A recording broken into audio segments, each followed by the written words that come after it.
Today is a culmination of this 50 years. We have almost 200 people here today, and so that gives great testimony to the care and the passion that these people have. It was founded in 1964 at a meeting of 7 people who were interested in turtles and tortoises. And since 1964, we've slowly grown over the years, and now we have 14 chapters spread throughout the state of California.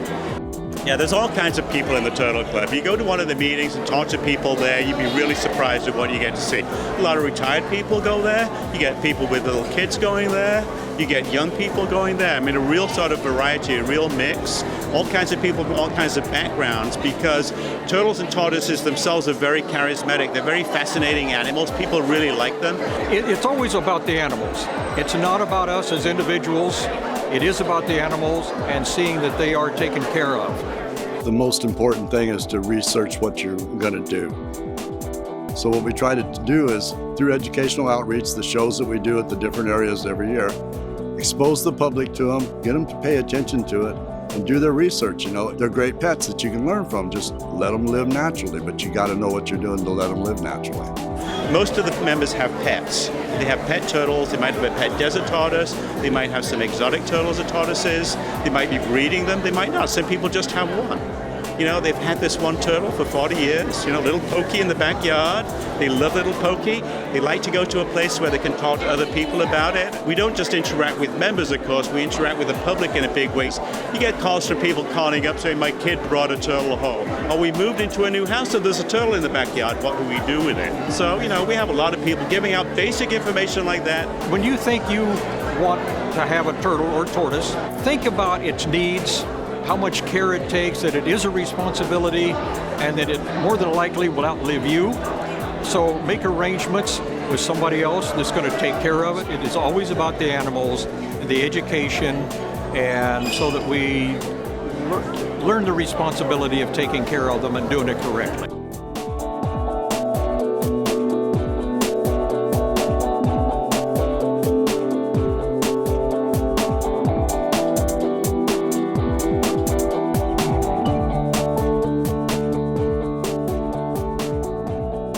It's a hell of an accomplishment to be around 50 years later, because a lot of these voluntary organizations, you know, they last 10, 15 years and they're done.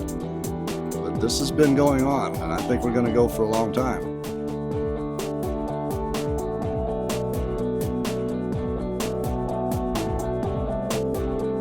We got the website, we set that up, a Facebook page, and people interact with us through the Facebook page. We have the Tortuga Gazette, which is our monthly publication. It has information about turtles and tortoises, it has some information about the club. It has articles, people talk, write about their turtles, their tortoises. We have scientific reviews and general information for the public. It really is a good organization, and again, it's always about the animals. In a nutshell, that's kind of what it's about.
I don't think any of us had any idea it was going to be such a controlled, chaotic gathering.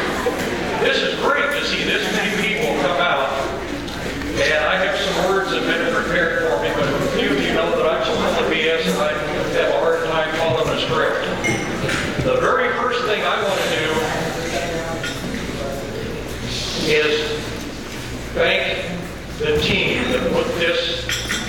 party together.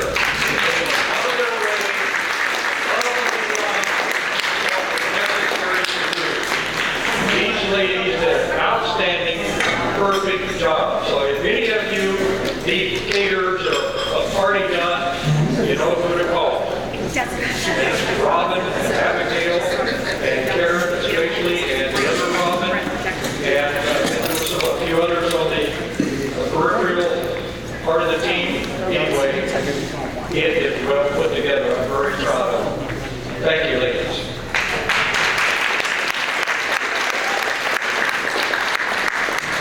And as you look around, you can see there's a lot of raffle prizes. There's some, well, there was some food. Looks like you guys have started that up pretty well. But there will be a lunch. And we do have some silent auction, the catered lunch, desserts, all kinds of stuff I was supposed to say. Anyway, let's enjoy the party and enjoy our speakers. We do have some speakers. Dr. Michael Connor, he's going to do a brief history of the California Turtle and Tortoise Club. And when I saw it, I was going to do something there, and I thought, you know, he's kind of the undercover boss. Because even though he's not there every day, when we all get our butts in trouble, we call Michael and ask, hey, what are we supposed to do? What's the right thing to do? Well, he's always there for us. And I'm sure many of you know Dr. Fred Caparoso. I hope I pronounced your name right, Fred. Is that it? Good. And he's going to do a presentation on the Galapagos tortoise update. Ocean George is gone. But sound science and serendipity may spell recovery for these little giants, which is really a good thing when we look at all the science and all the information that we're learning every day.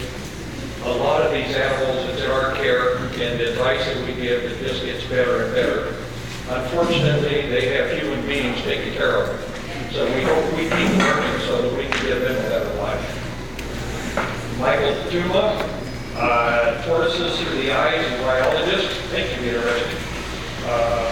Biologists see a lot of things we don't see ordinarily. What can wild tortoises tell us about our pets? And I'm a firm believer in that. A few of you may know I have sulcatas, and what I learned pretty much is from observing my animals. Not what I know. I'm not a turtle. I look to them, and they teach me. So we can learn a lot from that. Dr. Ed LaRue acknowledges the California Turtle and Tortoise Club. Been around for 50 years, so it'd be nice to be acknowledged for our effort, I guess. And then the PowerPoint presentation, that will, as I understand, this is a loop kind of a thing that's going to go continually. And this was put together by Chip Iziak, Chino Valley Chapter President. And I've been asked to introduce the 2014 leaders that have led us through this 50th year. And Robin Raw is our Executive Board Vice Chair.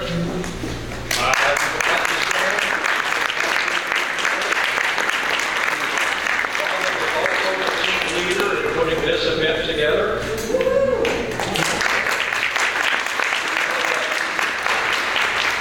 Lisa Wynn is the Executive Board Secretary.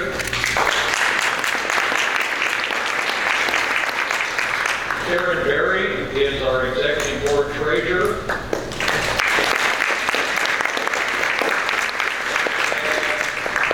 Mary Cohen, the Tortuga Gazette editor.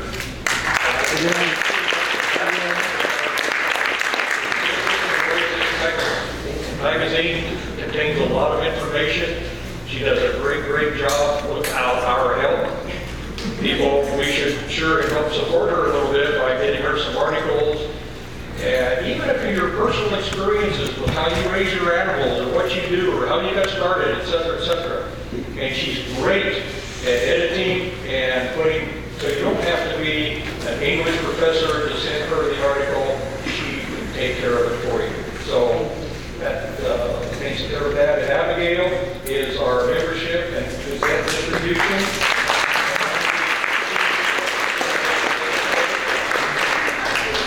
I'd also like to introduce our club presidents, and if you would also stand as well.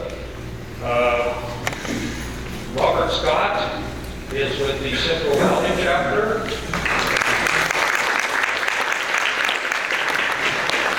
Jeff Bixiak, the Chino Valley chapter.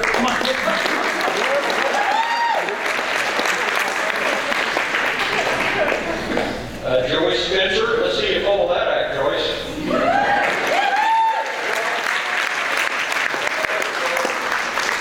And Dave Zanatai, I've never get it right. Monica Durack, Inland Empire chapter.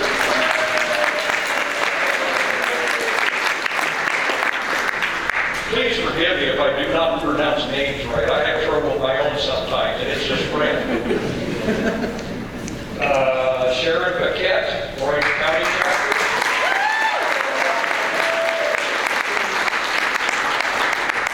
Robert Parker, Ridgecrest chapter. Wes Shipway, Santa Barbara Ventura chapter. Gilbert Castro for the Silicon Valley chapter. Lola McCauley, St. Louis Obispo chapter. Amanda Forever, Ralph Oakstruck.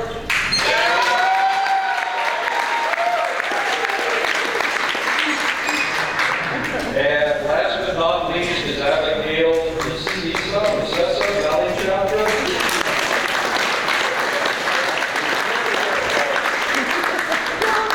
And again, I was so impressed when I walked into the hall this morning to see all of this put together. And of course, yes, they've been working on it for a while. I think we started discussing this, I think, in November. And when you're doing an event of this size, it really came together really well. This is really well put together. I think there's I'm supposed to look at something here, I think. My opening statements, and then Michael O'Connor will do his presentation. After Michael is through, we're also going to have a 50th anniversary song. This is composed by Sharon Yurts of Foothill chapter, and the words are on the back of the program if you feel the words to sing along. If you have a voice like mine, you're going to be a silent standard. And the next week will, of course, be Red Pepper. So, without further ado, please. Hi, everybody. I'm Sharon from the Foothill chapter, and I'm here to lead you in the singing of our official CTTC 50th anniversary song. So, if you take your program, if you haven't already done so, and turned it to the very back page, you will see the words to this song. And notice the tune that we're singing it to. We'll do it twice so that if you don't catch on the first time, you'll get another chance to sing it. We expect everybody to sing now. And the second time through, when we get to the last line, we're going to pause slightly. You'll see, just follow kind of what I'm doing. And I won't take it too fast, so you'll get a chance to get all the words in. Okay, oops, gotta stay with the mic here. Everybody ready to go? Okay, good enough. Okay, here we go.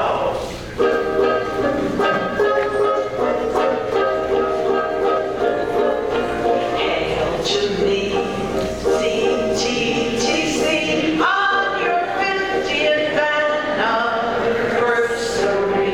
50 years of fun for you and me. Happy anniversary.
Can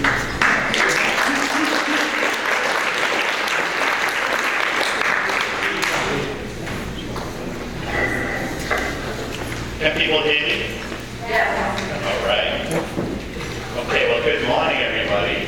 It's great to be here. And first of all, I think we should just thank Dave Brent for his wonderful introduction. Everybody else, a round of applause. Thank you, Dave. Okay, so I'm going to talk, give a brief history of California Total College Club. I started working on this earlier this week because I don't have that much time. And I started getting stuff together and finally started to pull the talk together on Thursday. And then I discovered the text of my presentation on the brief history of California Total College Club that I gave 20 years ago, at the 30th anniversary. And I was very surprised to discover that it hadn't really changed that much. So everything was folded. So that's really what I did. Okay, so let's go through some of the background. Okay, so back in 1964, Jack Meany and Kay Meany got together. Well, they were always together because they were man and wife, but they decided that they would like to actually get to know other people who were interested in total causes. Basically, they were enthusiasts. And they put an ad in the local paper, and sometime July or August of 1964, they had a meeting in which there were 7 people present. That's what Jack said. Jack said there were 7 people present. It's not entirely clear to us these days what the 7 people were, but we know that Jack and Kay were there, and we know that Marge Steinbeck and her husband Bill were there. That's 4 of them. Chris Ortega was probably there. It's not entirely clear, but he certainly mentioned at least once as being there. Benny Dobson was probably there. Benny Dobson was actually from the Foothill area and became the first president of the Foothill chapter. And in fact, the Foothill chapter was actually founded in 1964 too. It was, there wasn't just a single chapter for more than a month or 2. And then the 7th person, as far as I can see, is Lois Beatty. Now, she was about 11 or 12 at the time. That's Jack and Kay's daughter. So I'm not really sure if Jack actually included her within the 7 or 5. So maybe there's another person. Perhaps somebody knows, but somehow it's one of those things that's lost in time. But that was basically the first meeting. Then they got together and they were really active. By October 26th, they were actually registered with the state as an official non-profit association. So they got that thing done pretty quickly. And by the end of 1964, they had a board of directors. Now, basically, the arrangement at this time was partially illegible because of the production process. But, hey, this is a start. So that was the first issue. The second issue was a premonition of what's to come. And I think that that's supposed to be a turtle egg hatching, probably. So what's in store for the Cowboy Turtle College Club? And the turtle of the month, the second turtle of the month was called the Desert Tortoise, in an article written by Winnie Lepkin, telling you all about how to breed and hatch desert tortoises. Never mind. Okay, so the third issue that came out was the first time the newsletter was actually called the Tortuga Gazette. And it stayed in this kind of format for a long time. The problem is, of course, that, remember I said these were scratched out on these blank sheets. Is really, really dynamic and important to people in the club. Obviously, I know there's just a handful of people here who have been there. And so I'm going to try and bring you all along with us. First, I wanted to try and dedicate, and I apologize for the slide, but I want to dedicate the talk to one of my good friends, Eric Coppa, who's here. Some of you may know Nigel Martin, who is Discovery Channel guy.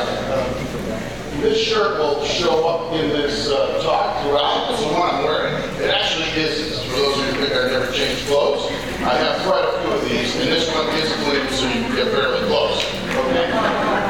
I also want to call out Kurt Taylor, who's here, went with me in 1997. 27. You can tell he looks very, very young, vigorous, and having a good time. Some of you may recognize Peter Pritchard here, and I did change shirts for this week. Also, Martha Young, who was mentioned as one of the editors of Gazette, was Walter Allen's secretary for a long period of time. This is my wife, Karen, who wasn't able to join us. Peter Pritchard's here. And this fossil, actually, before it became fossilized, that's actually me when I had hair and it was dark. Some of you wouldn't understand that experience. This is the largest Galapagos tortoise ever recorded, as far as I know.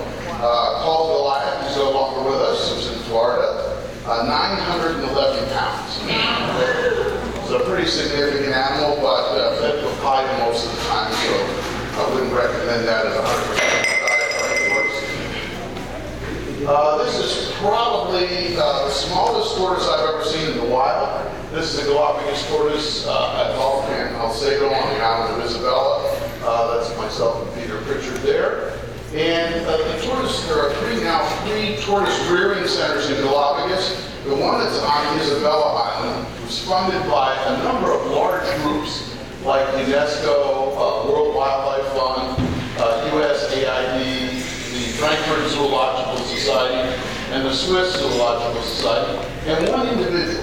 I'll just call that out for you. That individual's name is here, Peter's pointing to it, is Walter Allen. Walter didn't always tell everyone how much money he was giving to people. In fact, he could be, and I don't have enough time to tell you those stories, there'd be a lot of laughs, but he could be one of the most frugal people I know when he wanted to be, but he was incredibly generous as far as the club was concerned and tortoises in general.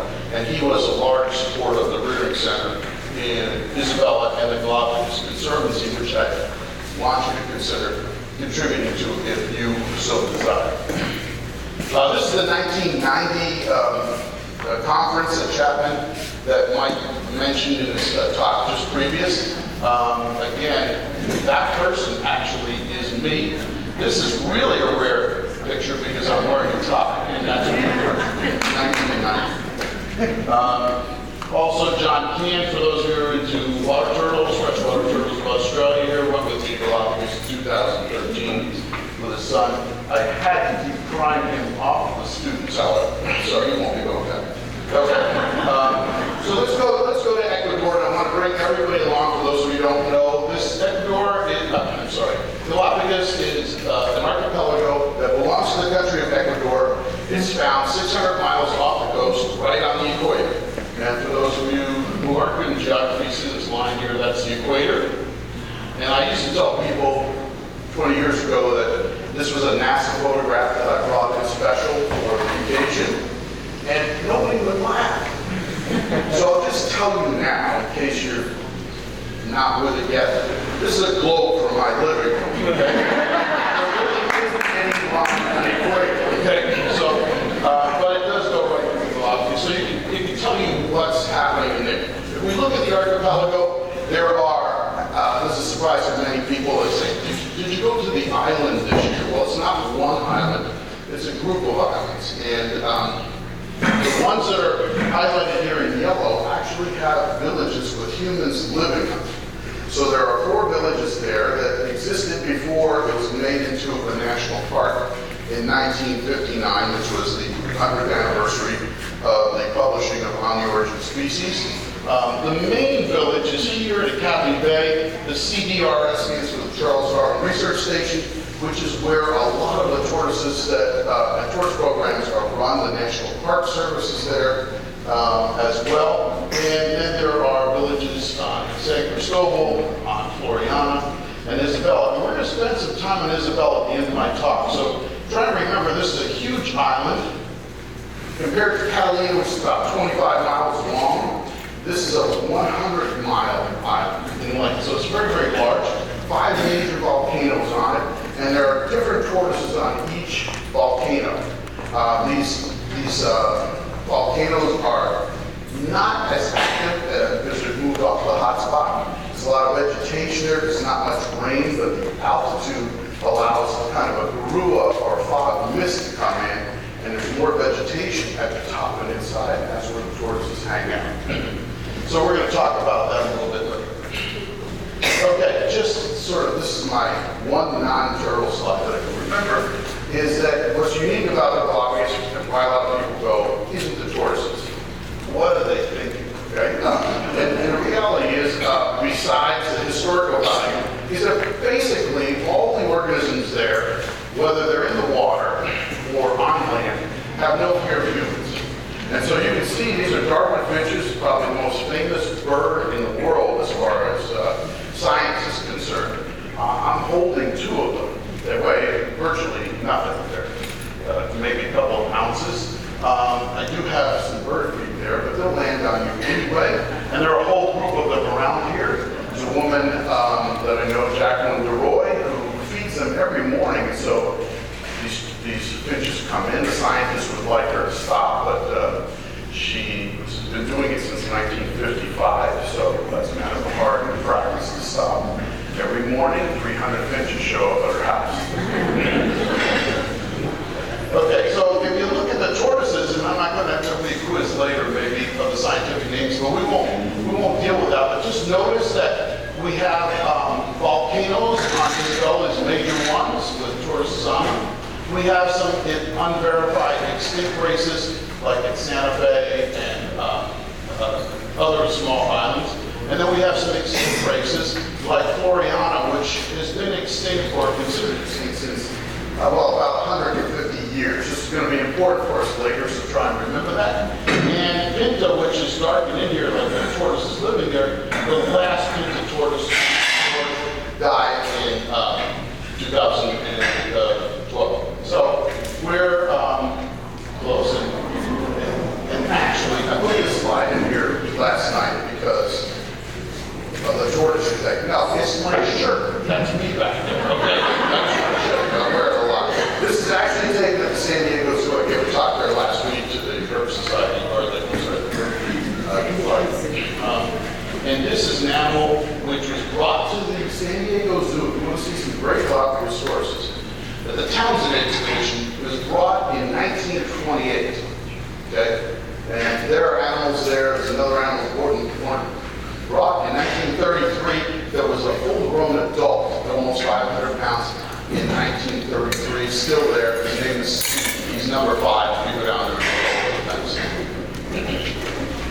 And we're used to seeing tortoises like this, large, dome, 500-pound animals. I put my student in here as a reference. These are big animals, and these animals are actually the animals from the Master and Commander movie.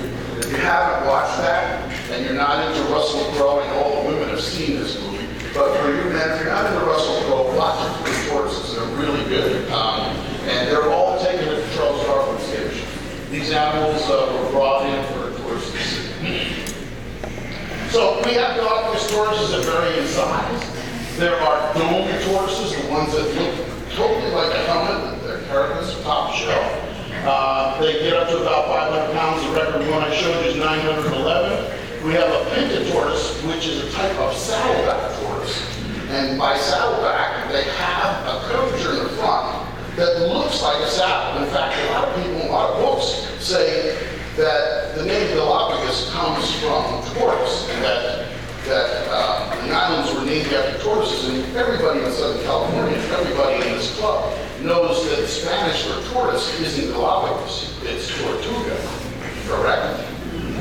So anybody doesn't know that? Tortuga Gazette? Okay, you all know that. Okay, so Galapagos is really a short for saddleback. They source some of the shells on turtles, have a back like a saddle. I'm going to show you some of those. But George was about 320 pounds. Is now what we consider species, or some people consider subspecies, but most of the geneticists now are saying they're individual species. Was about 320 pounds, a male from Pinta Island. And by the way, there are only 3 tortoises I know of in Galapagos, 25,000 are there, that had a name. George was one of them. The next one is Diego from Hispaniola Island. He topped out at 180. That's a large male, 180 pounds in comparison to 911. That's a type of saddleback. So it's a very, very different animal. I'll show you again. He's called Diego because He was sent back by the San Diego Zoo for breeding purposes. So therefore calling him Diego. For those of you in San Diego, feel very proud because he has been a super stud, as you can see. And then the third one is Onan from the island of Pinzon, which topped out at 90 pounds. This is an animal that died. I saw him in 1986. You'll see some pictures. Died in 1989. Very, very old animal. Nobody knows the age of the tortoise unless you saw it hatch. But we can look at tortoises and see growth rings and their relative size, you know, if they're adults and they're fairly young, or if they have no growth rings showing and they look like they've been polished. Their shell becomes very, very thin. You know that they're very, very old. Onan was very, very old. Why was it called Onan? For those of you who aren't up on the Bible, Onan is a reference from the Bible in which Onan had some unusual behaviors. And so does Onan the tortoise. He would get up every morning, and because there were very few animals left on that island, he would make love to a rock. You could hear him from a long ways away. Tortoises do moan. I don't know, I have redfoot tortoises and I bring them in from time. The males cluck like a chicken. And you know, I answer the phone from my office at home and people say, "Do you have chickens in your house? What's going on?" I say, "No, it's the tortoises." But Onan did some unusual things. But an interesting thing we'll come back to is repatriated animals. These are animals that were raised at the Darwin station up to the size of about a volleyball, put back on the island. Some of them have become very large. That's not necessarily a good thing, but they're up to 180 pounds when the largest male there in the wild is about 90. And we can talk about that more. So let's look at this more. The human history of challenging history of human exploitation in the Galapagos from the late 1500s to the 1800s, pirates, whalers, sealers, virtually every ship that went into the Pacific Ocean would head to Galapagos. Why? Not because they were looking for the team and just hold their hand like I was. They were looking for fresh meat.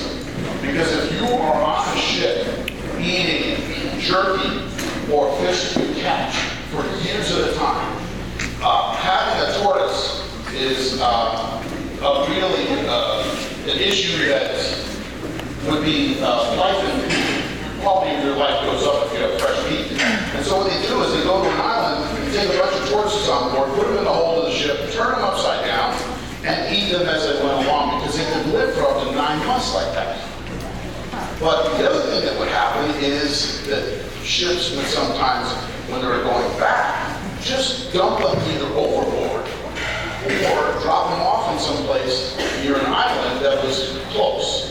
And that becomes very, very important for us in solving the problem. So don't feel totally bad for the tortoises. So they're mainly a precious source of fresh meat. About 2,500 remain today in the wild. And then, what is it? Go. Saddle shell? It's a saddle shell, yes. It's actually Diego trying to pass on his genes. In 1986, I took this picture. There's a female underneath him, which you couldn't see from that other angle. It started to rain a little bit, so I went back to the Darwin station from my great hotel, which didn't have running water. But and what he did is, and most of the tortoises there, the males, the sexual dimorphism, the males are larger than the females. So they're a little bit bully. So what he did is he pushed this female all the way across the enclosure. She wouldn't stand up, she pulled it, until he started pounding her up against this lava rock here. And lo and behold, she stood up and they mated. So that's Diego and how he does it. He'd be in jail if it was in the United States. Okay, and this is the result. The result is these hatchlings, spectacular. These are from 2006. The reason why I want to show you this is they don't show the saddle until they reach sexual maturity. The saddle shell, all the different tiny tortoises look the same when they're young. Anyway, we'll talk more about that. The second one I want to talk about is the Pinzon Island tortoise. This is the centralmost island in the Galapagos. The Galapagos is very confusing because the British, in their own style, went to Galapagos and renamed all the islands in English names. And the name for Pinzon is Duncan. And people, the only people who are allowed on that island are researchers and national park people. Fortunately enough for me, I was allowed to go there with my wife, Peter, and Walter when they were making the film Turtle Planet. And we named our son, his middle name is Duncan. He doesn't like it because he thinks everybody's referring to donuts, but I keep telling him this is a really important name.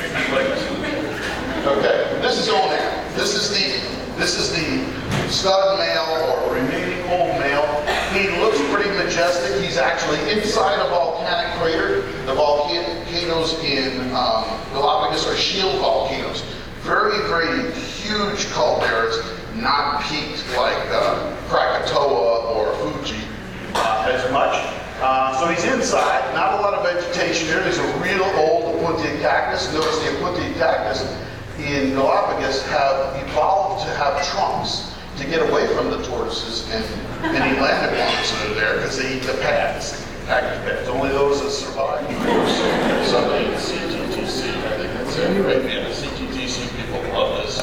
Most other people go, are you kidding me? Okay. And here's Peter, and Peter, in his own style, is trying to get his thing. Peter does have a macho streak, for those of you who know him well. And he's trying to out-macho our friend. And here's the result. These are baby tortoises from Pinzon. But at this time, when I was there, all these would be killed by rats.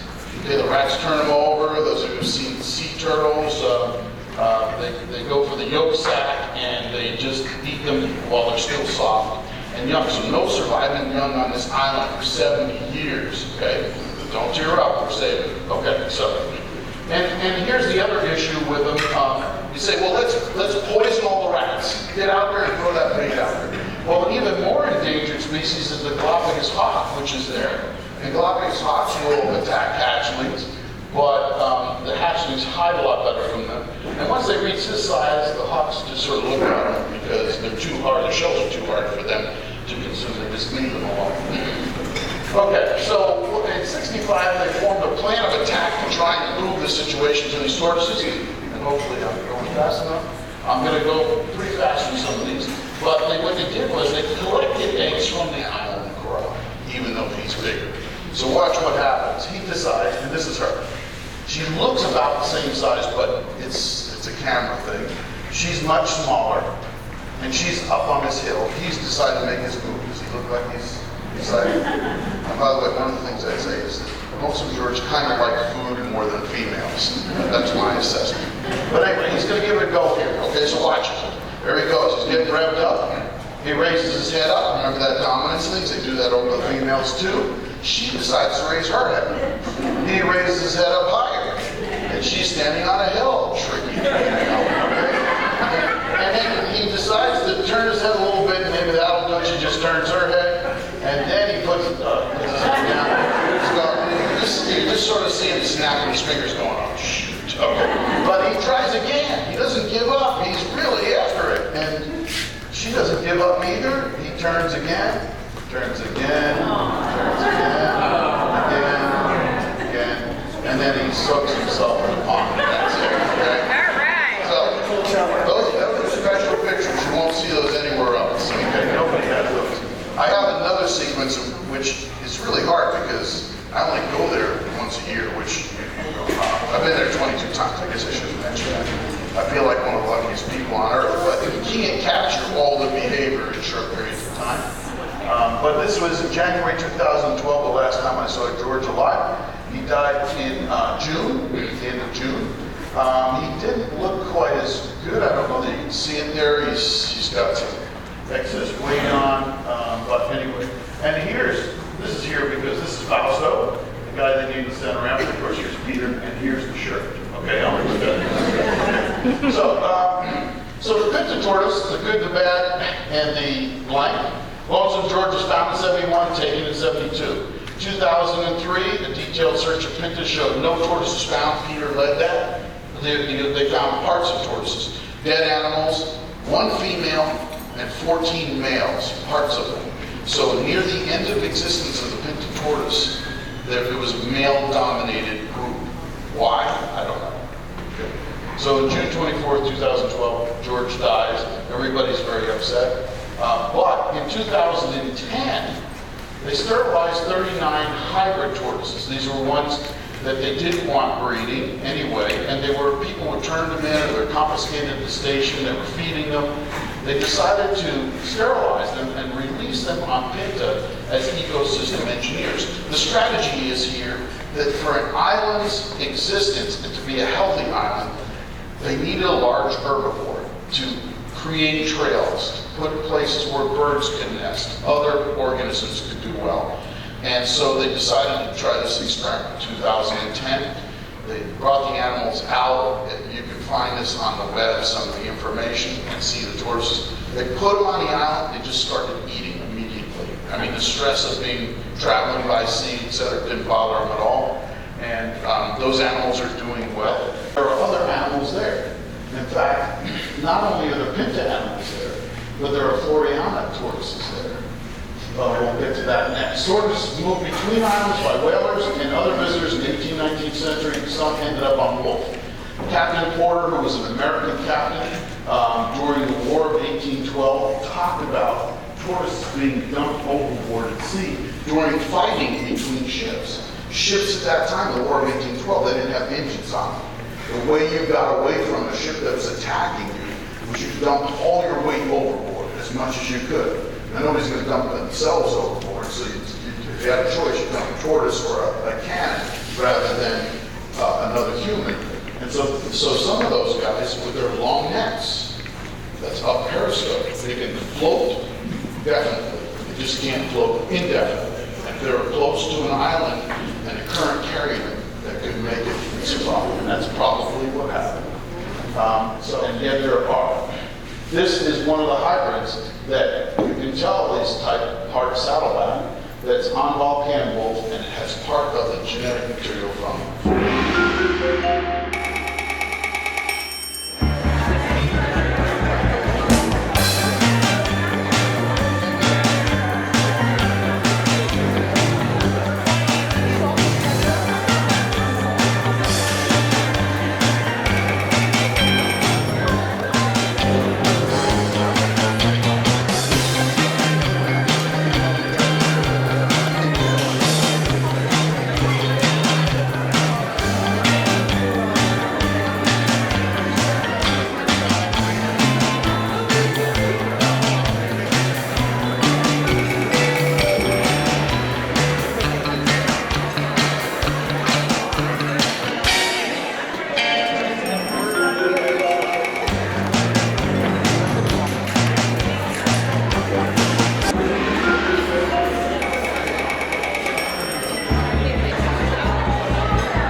So what does this mean for your pet tortoises? Well, you can expect that your tortoise is going to live a very long time, and I suggest that you identify some younger members in your family and take care of your tortoises after you're gone. Also, if you get a baby tortoise, expect that it's going to grow very slowly. It's going to mature very slowly. It's going to take a long time for it to grow up. And for the reasons that I gave about why tortoises are sensitive to collecting and poaching, again, I'll reiterate, please do not purchase wild-caught tortoises. We want to get tortoises that are already here, already producing here, get the babies from those tortoises. Let's move on to physiological ecology. This is a study of an organism's physiological adaptations to their environments. Pretty interesting topic. I'm not a physiologist, so I'm going to stumble through this a bit, but I find this very, very interesting. So tortoises fall out into two groups, basically. There's the grassland species and the forest species. I've got a leopard tortoise up here to represent the grassland species, but others might include, or do include, North American tortoises. All the Mediterranean tortoises, testudo, probably Central Achilles, the sulcata tortoise, and there's others. The forest species are the redfoots, the yellowfoots, some of the Asian species like Indo-testudo and Minoria. So the grassland species are in environments where there's limited water availability. Usually comes at a seasonal basis. Whereas for the forest tortoises, there's abundant available water in their environments. They can get water at any time. There's additional seasonal things going on in the environments where grassland tortoises live. You see a lot of them in temperate environments, like the North American species. They hibernate. There may be a dry period where they estivate. So there's long periods where they're inactive. Whereas for the forest tortoises, they're in more stable environments that fluctuate very little. So there's not much change. They don't have to worry about hibernating or estivating, for the most part. The grassland species are uricotelic, which means that they produce uric acid. It's that white stuff that you see in their food. It's a solid crystalline structure. It's very expensive to make metabolically, but it saves a lot of water. That makes sense that they would do that. The forest tortoises are ureotelic. They produce urea, the same thing that we produce. It's less expensive to make, but you need a lot of water to be able to flush those waste out of your system. Grassland species tend to be primarily herbivorous, whereas the forest tortoises, because of their water availability and because they can flush their systems out, they can eat things like meat, like mushrooms, things that have a lot of purines and a lot of pretty nasty metabolic releases. And finally, grassland species are active thermoregulators. They'll actively look for shade, actively look for sun to control their body temperatures, whereas the forest tortoises are in environments where they may not have a whole lot of sun, and they're just at whatever temperature the forest seems to be. And again, it's because they're in a more stable environment. So tortoises, they're terrestrial, but they love water. I'm sure you all know that. And it's especially important for ureotelic species. That's a mouthful. So that's for geeks like me and Abigail. Okay, so this is Aldabra-Achilles is the Aldabra tortoise. Of course, we have one species left. There used to be probably 5 or 6. Astrorachilles, this is represented by the plowshare tortoise. The other Astrorachilles is the radiated tortoise. A number of other indications that tortoises exhibit that males, females, and juveniles all take part in. In 2013, mostly through the work of Bruce Palmer, we reorganized a lot of what the Desert Tortoise Council is doing in terms of actively looking at our responsibilities, enhancing communications. We also are very active in commenting on public projects that are affecting the desert tortoise. Also, Bruce Palmer, through his work, we reworked our bylaws this past year and have those up to speed now. And I'll talk a little bit about some of the specifics of these others. So in 2013, we had 13 board members. There are, as you see on the left-hand side, 6 or 7 officers. And then we also have board members at large. So these were our current board members in 2013. We actually had 3 people transition out of the Desert Tortoise Council. Longtime board member Daniel Pearson was on the board for 21 years. Tracy Bailey, here to the right, was instrumental in many aspects of the Desert Tortoise Council. And she and Mike Bailey also both left, mostly due to the little girl that they're raising right now. So in 2014, we still maintain an active board for the council. 2 people have been added to the board since this slide was made. Jason Jones from the Nevada Department of Wildlife and Christina Jones from Arizona. So the nice thing that we have is representation from all states except Utah, which is just a small area of tortoise habitat. But we do have a very good representation. And in my 17 years on the board, this is the very first time I can remember where all 15 positions were filled. So a little bit of introduction of who these people are. You just met Dr. Tuma. He just came onto the board last June, I believe it was. So he and Chris Notties are both California representatives. Ken McDonald and Scott Abella are both representatives out of Nevada. So it's always been a really important part of the council to try to represent all of the different states where the desert tortoise occurs. With our operations and policies, we have a number of different committees that function.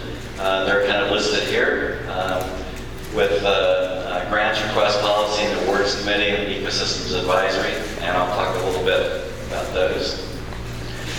We put out a newsletter quarterly each year, and Sean Daly just left as our newsletter editor. However, Dr. Tuma has taken on that, and just in the last month has published his first newsletter. And this is available to all members of the Desert Tortoise Council, and I believe it's also published on the webpage, which we also have our webmaster here. And speaking of which, Mary Cohen has been a wonderful resource. She came on about 3 years ago and put us into whatever century we're in now. And with her work on the website, we have, for example, all of the proceedings that were ever published by the Desert Tortoise Council are now on this website. We go back to 1975 or 1976. So it's a wonderful resource that you have available to you just by accessing this website. We are a nonprofit organization, so we don't hide anything. And we did, as at the time of this slide presentation, had $280,000 in various bank accounts. You can see some of our expenditures include supporting the symposium that we do each year. We also do a workshop up in Ridgecrest where we teach people how to do tortoise surveys and so forth. Awards, insurance, and travel are some of the other expenditures. Our main source of income really is from these workshops that we put on in Ridgecrest, and we've been continuously doing that since 1992, and it's been a wonderful experience. This workshop that I refer to is really the only endorsed workshop that teaches people how to do desert tortoise surveys. As I mentioned, we've continuously done it each year since 1992. 3 years ago, the demand was as such that we actually had 3 workshops back to back. Each of them was 2 days long, and we had 330 students go through these classes over a 6-day period. And much of that had to do with trying to train people to do this work with the solar work that's going on. Dr. Maggie Fusari is our key person relative to the workshops. Peter Woodman is the premier tortoise field biologist who's been working with tortoises since the mid-70s and is in charge of setting up the field work. And then outgoing board member Tracy Bailey had been the key person for the last 10 years or so of this particular workshop. It's open to anyone. We're going to be having this workshop again this year, 2 different sessions in early November. And you can go onto our website if you're interested in coming. We talk about life history and threats. We talk about the regulatory protections for the tortoise. And then again, we spend time outdoors actually surveying for tortoises and that. So you're all welcome to that. Some of the money that we spend is with the grants policy. And so we do try to make money available to projects that benefit the desert tortoise and its habitat. Just last week, we granted a research grant to Dr. Jeff Lovich to study western pond turtles just outside of the Mojave Desert. good cause. There is on our website the grants policy for what we do issue money for, and you're welcome to submit a grant proposal. Last year, we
to make these presentations for these individuals that have dedicated and devoted their lives to this club.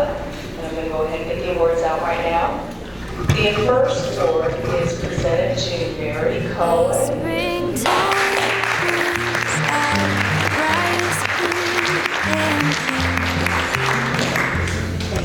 This is a well-deserved award for all of your hard work. Tiny sprouts, soil fire, my Lord, Mr. Sun, please don't go,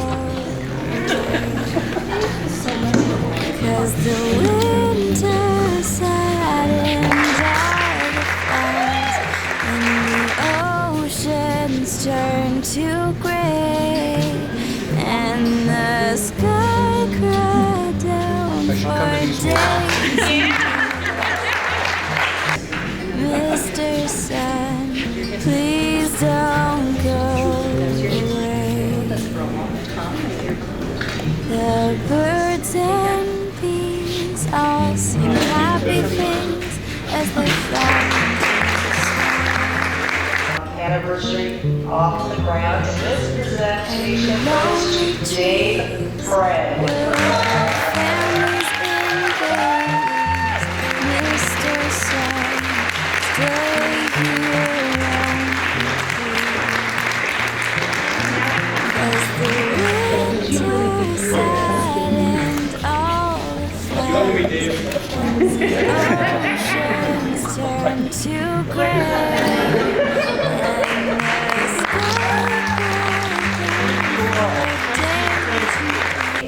And I would like to first acknowledge Abigail DeSessa.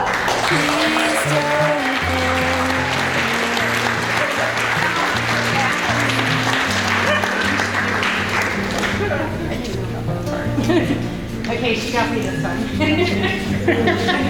Thank you so much.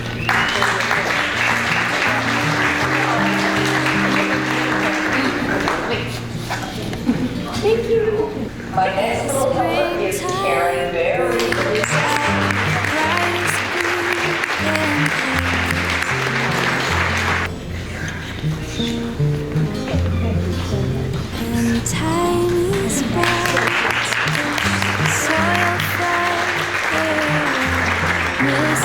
Karen, turn around. Please don't go away. My next volunteer is my sister Robin Ford.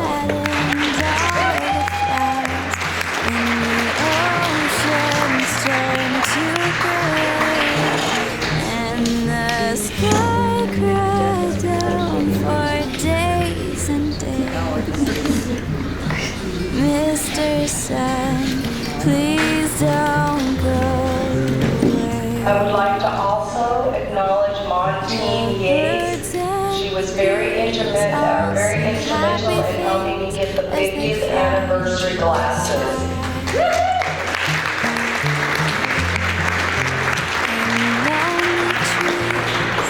Will grow families in their ways. Mr. Sun, stay here alone. And one last volunteer to acknowledge, and that is Mindy Martin for allowing us house for those late nights working on that timeline. And Mindy, so Mindy, come on up.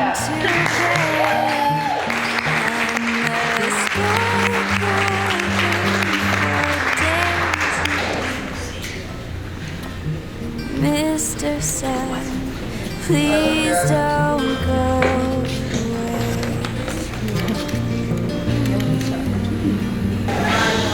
Thank you all for showing up. You made this a very successful 50th anniversary. And again, before I forget, I want to thank the ladies that put this thing together. I think they did an excellent job.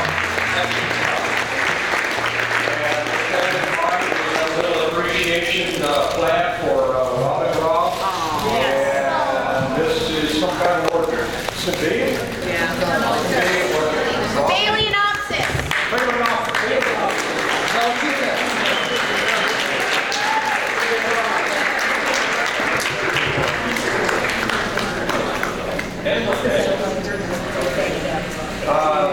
Again, on your way out, don't forget to pick up your gift on the table over here, the wine glasses. Be careful, the glass, the very frugal. You cannot be a two-fisted drinker. You only get one glass. But be careful you don't fall them and break them. Try to stand again. We're going to stand on the A couple of other things, one of the things in the beginning, ladies and gentlemen, please do not pick up your glasses yet. Please. We'd like to, we overlooked the current chapter. We apologize for that. I don't know what we did, but anyway, we overlooked. Don had been the president. He has moved, and Don, I'm not sure who's taking over now. Well, Mary Ann is, but she's not here. Linda Moore founded the chapter in '98. She's back here. She's our treasurer. Yeah, so Linda Moore's back here from the founders of the organization. Sorry about the oversight. We do apologize for that. We'd also like to thank the people anonymously and some that have names for the personal donations that they made to help this party successful. And one of them was Ken Tang. He donated something, I believe, 2, maybe 3 years ago. It's been sitting, collecting dust, but now he can see the results of what he helped with. Some of the others, I'm not sure of their names, but I know there were several people who actually donated quite a bit to the club to help bring this thing about.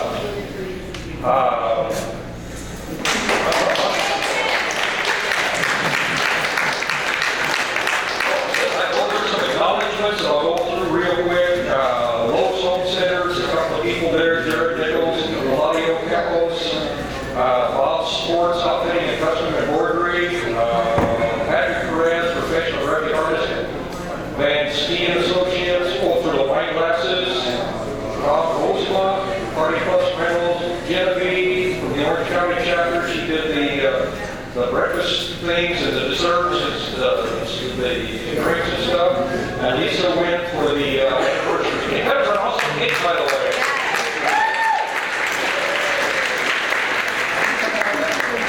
Just on a personal note, I am stepping down as the executive chair.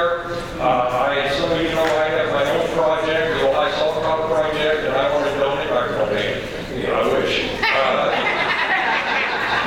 Anyway, I'm giving my time and energy to do that.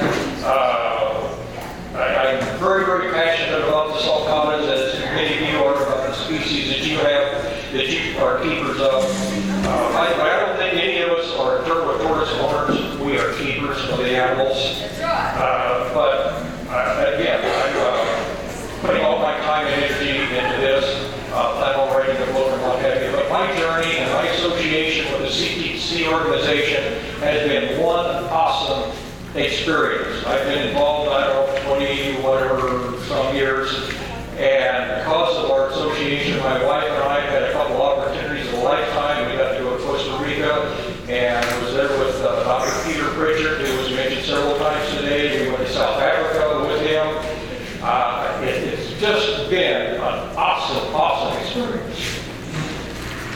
And thanks CTC for that.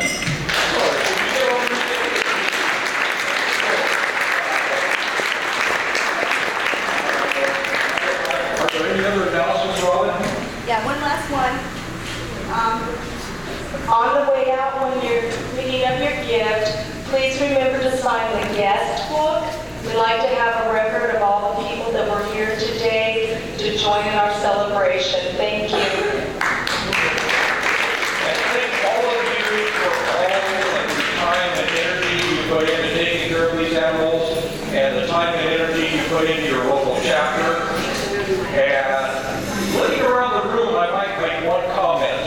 We need to have a great membership drive. You look around at us, there's a lot of this stuff out there, guys. We need some young blood to take over for this. Get out there and get some young blood in here, and so we can, because the animals are going to outlive all of us. So let's get somebody to pass these on to keep this organization going for another 50 years. We are coming into new ages. Barry Cohen keeps us up to date with all the electronic, blah, blah, blah stuff we're talking about. So let's keep this organization going for another 50 years. All of you drive safe, and thank you again. Thank you, thank you. We'll meet again. Don't know where, don't know when, but I know we'll meet again some sunny day. Keep smiling through, just like you always do, till the blue skies drive the dark clouds far away. So will you please say hello to the folks that I know? Tell them I won't be long. They'll be happy to know that as you saw me go, I was singing this song. We'll meet again. Don't know where, don't know what.